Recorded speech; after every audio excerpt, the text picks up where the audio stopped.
Welcome to our channel. Today we how to connect QuickBooks Online to Slack. Detailed guide step by step clearly.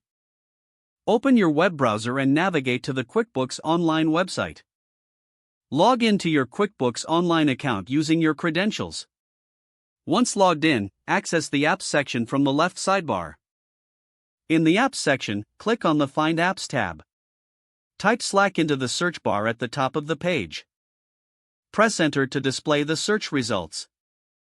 Locate the Slack app in the list and click on it. Review the details about the Slack integration. Click the Get App Now button to begin the installation process. You will be redirected to the Slack website. Log into your Slack account if prompted. Once logged in, authorize QuickBooks to access your Slack workspace. Select the Slack channels you want to receive notifications in. Choose which types of QuickBooks notifications you want to send to Slack. Click the Save Settings button to confirm your selections. Return to QuickBooks Online to finalize the integration. Check for any confirmation messages indicating successful integration.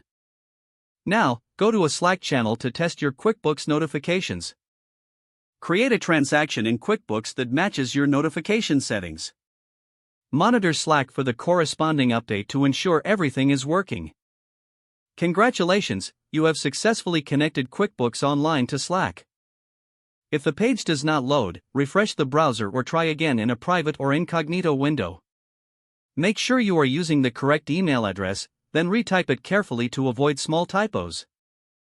If your password is not accepted, use the reset option and create a new strong password you can remember. Check your spam folder for verification or security emails, then complete any requested confirmation steps.